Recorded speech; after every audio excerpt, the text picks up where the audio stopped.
mga katropa, ito yung ang ating part 2 ng mini driving light installation. Kung napanood nyo yung aking unang vlog, ito yung mini driving light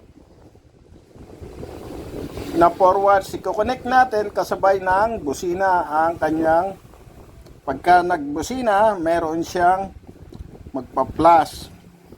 So, kung napanood yung ating unang vlog, ito yung kanyang part 2. Papakita ko sa inyo kung paano i-connect ang ating, ito na yung wire ng ating mini driving light. Kung makikita nyo, mayroon siyang 4 wires. White, yellow, and black. Yung black, yan yung ground. Tapos, ito yung kanyang mini driving light. Yung puti, yan yung sabay. Ito ay dilaw. Ito ay white. Ito ay ground. So, i-connect natin siya ngayon sa ating relay. Itong ating mini driving light ay duduktungan natin yung wire para i-connect. So, nag-prepare na ako ng 4 na wire. Yan yung white, yellow, at red. Para hindi tayo maligaw. Tapos, nag-prepare na rin ako ng wire para sa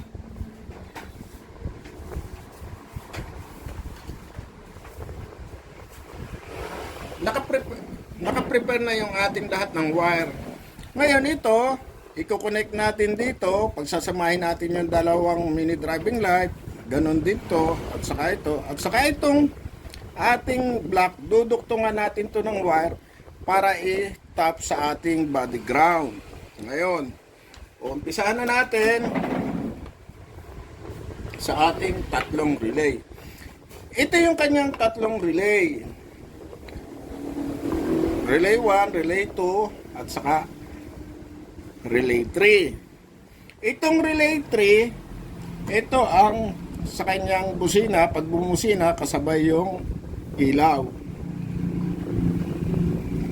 Ang una nating ikakabit ay yung sa kanyang headlight, sa kanyang mini driving light. Itong dilaw, ito yung load, dito natin ikakabit sa number 87. Yan. Yan yung sa low. Yung pula, ito yung kanyang high. 87 din, dito natin ikakabit. Tapos, para sabay ang kanyang busina, dito rin natin ikakabit sa 87. Ito yung sa ilaw na kasabay ng busina, high at saka low. Ang isusunod natin ay ang kanyang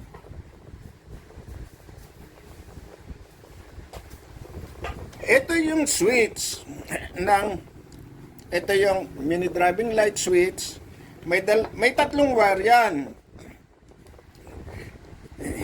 Magkakaiba minsan, yung lahat ng wire ay magkakaiba. Minsan ito, kamukha nito, brown, black, at saka blue. Ang kanyang common ay yung blue. Sa iba naman, pula, puti, at dilaw. So ito, hahanapin natin ang kanyang common. Ang common niya is blue. Ito yan. Pagka inilagay mo rito sa pan, itong light brown. Pag inilagay mo sa kabila, itong black. Ngayon, itong blue, yung kanyang common, duduktungan natin ng mahabang wire para itatap naman natin siya sa accessories. Kamukha ng nasabi ko noon, ang accessories sa Yamaha, kulay brown. So, doon tayo kukuha sa busina ng Yamaha. Diyan ang kukunan natin ng, diyan tayo kukuha ng accessories. Supply sa brown. Ito yung pagka sumusika, magkakaroon ng kuryente.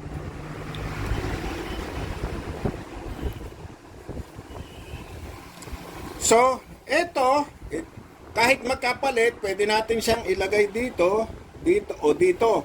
Ito ay positive. So, isa dito sa low, isa dito sa high,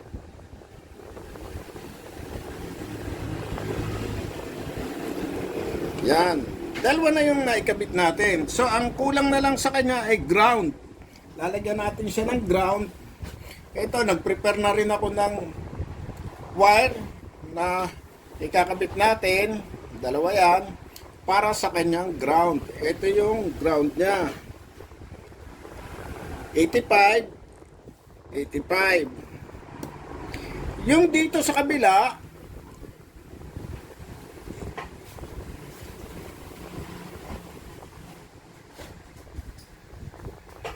yung positive ng relay para sa ano, ito, lalagyan natin siya dito ng positive.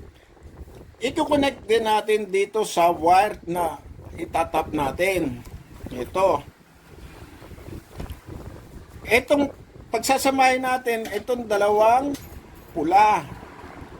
Ito. Yan. Saka natin i-connect din doon sa positive accessories. Yun namang ground. Ang kulang na lang sa relay ay ground.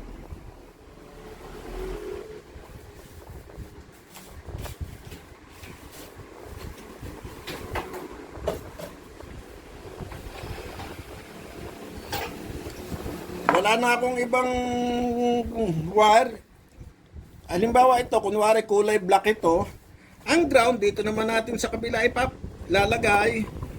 Ito kasi trigger ng busina. Doon din natin to. Yung pula doon natin ikakabit sa brown ng busina. Itong blue dito naman natin ikakabit sa ground. Kasi ito ang magiging trigger.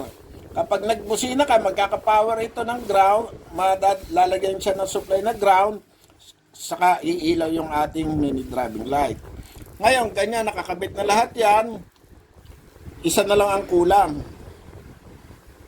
4 na wire, 3 na yung nakakabit. So, ang kulang na lang dyan ay yung ating supply na manggagaling sa baterya. Nag-prepare na rin ako. Ito, 3 ito. Ito ang magiging supply na manggagaling sa baterya. I-connect natin sa number 30. Yan. 30. 30 ng number 2 relay. Saka 30 nung number 3 relay. So, yung supply ng baterya magkakakonect sa kanilang tatlo. At yung dulo niyan, itong dulo na wire,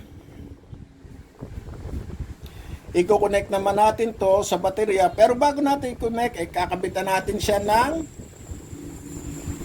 fuse para in case na may mangyari ay mapuputol. So, nakakonect na yung ground natin doon sa busina, nakakonect na rin yung accessories natin sa busina. So, ready na magkaroon ng ilaw ang ating mini driving light.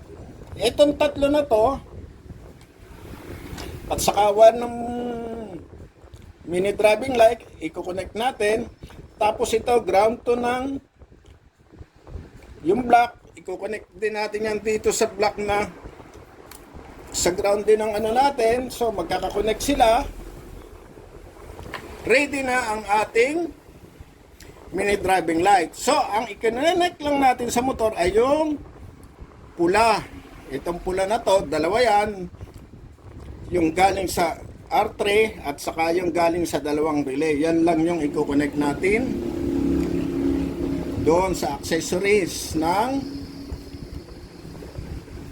sa accessory wire. Okay. Ready na yan. Pag tinesting natin etong kanyang switch, iilaw na yung ating mini driving light. Ngayon, bahala na kayo kung saan nyo ikakabit yung inyong mini driving light. Depende na sa inyong motor at kung anong mas maganda para sa inyo. Yun lang mga katropa, at sana naman na nakatulong ang aking tutorial sa inyo. Sana panoorin nyo yung part 1 para mas maintindihan nyo. Ito ay parang recap na lang doon sa aking part 1. Actual na pinakita ko kung paano ikabit sa mga relay. Good luck mga katropa.